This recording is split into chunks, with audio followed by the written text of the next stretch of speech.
Guys, you're welcome to my channel. So today I want to talk about Zilliqa. Now, this video is it's going to be part 1, part 2, because I want to take time to explain what Zilliqa wants to do. I don't just want to rush this. So I want to be talking about things like token supply. You can check them up. You can do that. Now, Zilliqa is a system that is being built on what they call sharding. So sharding is like a tree, for example. So the sharding system is something like you have like this processing things in parallel or concurrent manner. We'll go through the white paper and see things for ourselves. So the Zilliqa system is built on, I think, 6 layers. The first layer has to do with the cryptographic layer, then the data layer, then the network layer, and then we have the consensus layer, the smart contract layer, then we have the incentive layer. So in the system, you will see the system is composed of people like miners, and then you have users. So you're going to say, okay, who is a miner? I told you I want to explain this video. So a miner is basically assigned to a shard by a set of miners called DS nodes, or you could call them DS committee. And then this set of DS nodes is also referred to as DS committee, which I've said before. And then this DS nodes or DS committee has a leader. And the leader play a role. We'll start talking about how we achieve consensus. So the leader play a role in the Zilliqa consensus protocol. Now, and then we'll now talk about these have to do with the users. Sorry, the miners. They'll talk about the users, and the users have all the public key for instruction, which is the private key, and then the public key, and the rest of them. So let's explain each layer one after the other. So what's the first layer we want to explain? We want to explain the cryptographic layer.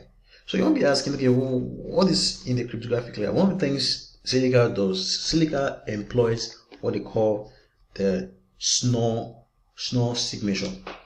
So they employ what they call the epileptic curve cryptography. Now there are many reasons why they are offering this why they are using this Schnorr signatures. One of the reasons why they're using it is because it's not malleable, meaning you can't, as in, you can say, okay, randomness, you can't really generate the same message or the same keys for 2 transactions, or it's a property they call collision resistance. So you can't generate 2 private keys at the same maybe almost an infinite time, and the rest of them is very, very hard. And then another reason why they choose it is because of speed.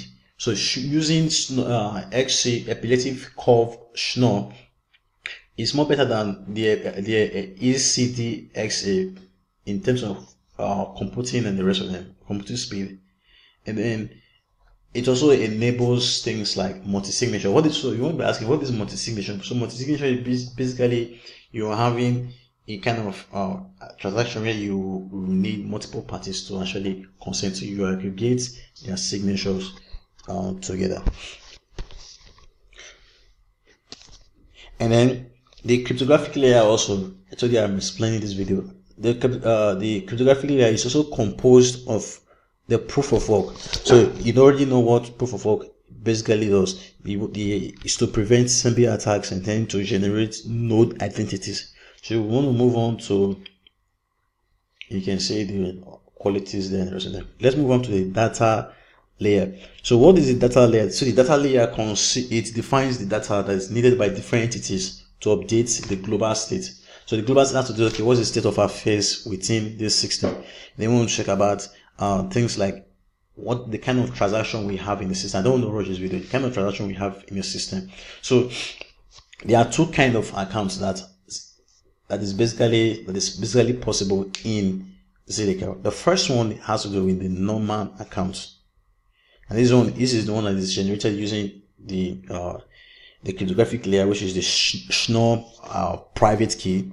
And then you have the contract and the contract account. So normal accounts can actually create contract accounts. And then you want to talk about how transactions actually confirm. One thing that is unique about Zilliqa is that Zilliqa has something that is very different from other blockchains. So each transaction is uniquely identified by a transaction ID. So while many systems are using things like SHA-258, Zilliqa is using something called SHA-256. Then we talk about the blocks. Also, these are also in the data layer. So you want to talk about how we have transaction blocks, and then we have the DS blocks. So transaction blocks, is basically a block for that contains all the transactions that is being sent by a user. Then the other one is the DS blocks. So like I told you, we have the DS node or the DS committee, and I have a leader. So the DS, which is called the directory service blocks, contains, like, one of you be asking, what is directory? So directory has to do with data. So directory service blocks contain all the metadata about the miners who participate in a consensus protocol. Hope you are getting everything they want to do. And then the other one again is the network layer. So you want to be saying, what is the network layer composed? So the network layer is that is the core of the Zilliqa platform, which is the sharding concept. So the sharding concept now talks about the network sharding and then the transaction sharding. So it's split into two. So the network sharding to facilitate sharding, the first thing that happens is that you elect a group of nodes, which is called the DS nodes. Like I told you before, so you elect a group of nodes, and then you put them together into what they call the DS committee. Now, the average time between two consecutive DS blocks is what we refer to as epoch. So they are bringing something that is very, very unique in the system.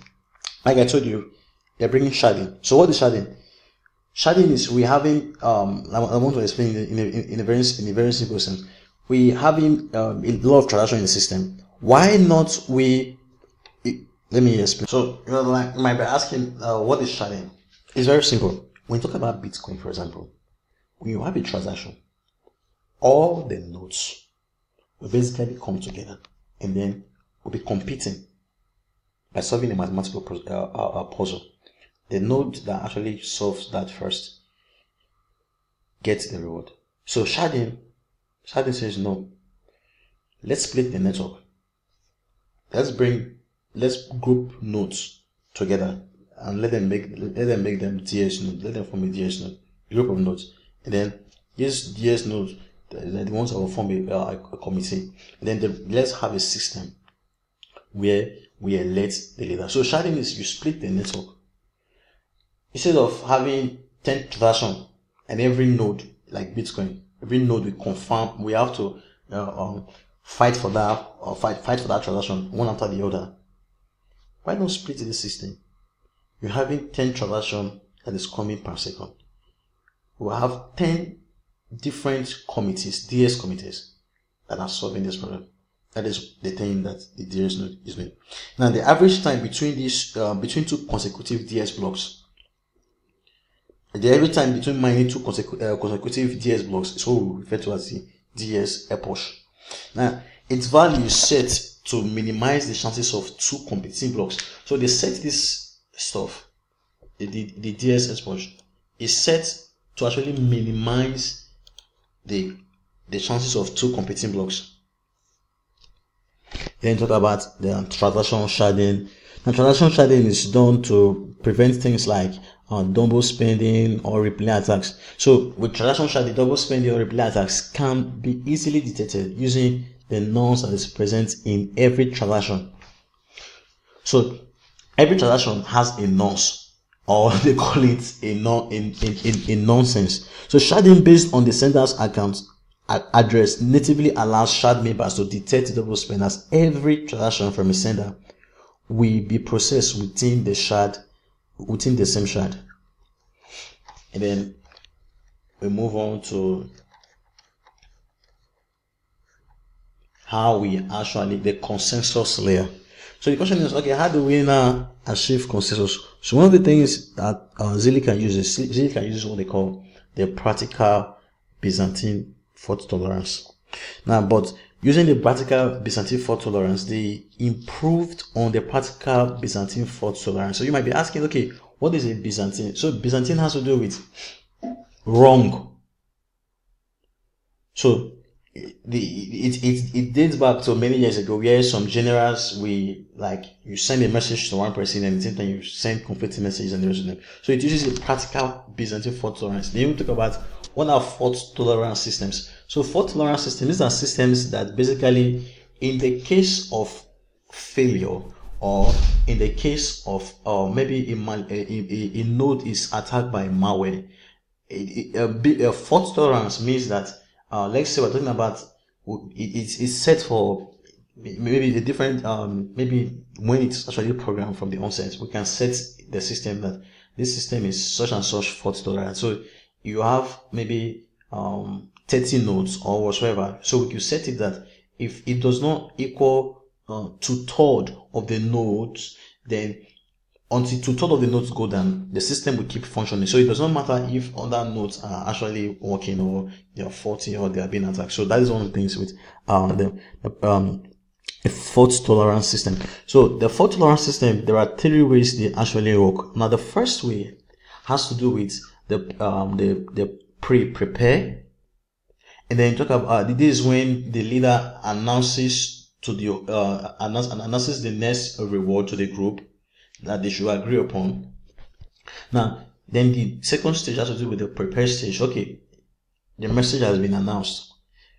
Now, once the message is being announced, everybody receives the message, all the nodes receive the message. What happens is that we now validate or we try to see if it's actually correct using some parameters.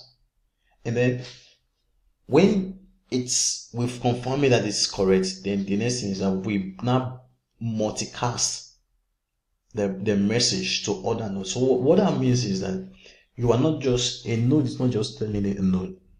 Different nodes will be telling different nodes. So that's what we call multicasting. And then the commit stage is that upon receiving more than, so as it's been multicast. So if a node received, if upon receiving more than 2/3 prepare messages, a node multicast a commit message to the group. Finally, a node waits for more than 2/3 commit messages to ensure that the sufficient number of nodes have the same decision. Therefore, all these nodes accepts valid record. So that is how the practical Byzantine fault tolerance talks about. Now, but one of the things with Zilliqa now improves on the practical Byzantine fault tolerance. Now, there are 2 things they actually replace. One of them is the issue of the message authentication code. So they replace the message authentication code with digital signatures to reduce the communication overhead. Then another thing again is that instead of Zilliqa proposes what they call 2 rounds of epileptic curve Schnorr multi-signatures to aggregate several signatures into a 0-1 size multi-signature. So you want to be asking, what is a Byzantine? I've told you Byzantine, these are almost like dishonest generals. So a Byzantine could be this guy now, or A sends a message to B. It says go, attack. And maybe he also sends another message to C, retreat. And then B confirmed with C and says, B says the general said attack. And C says to B that the general said retreat. I mean, like, it's confused. So what now happens when, for certain reasons, a leader is actually a Byzantine? How will they solve such problem? So all these stuffs are actually put down in the system. Are actually put in the system how they will solve this problem. And then the uses of Zilliqa. I'm almost out of time. Then you can see the use of Zilliqa. And I will talk about the use of Zilliqa, and then the incentive layer, and also the smart contracts in the part 2 of this video. So guys, do have a very good day.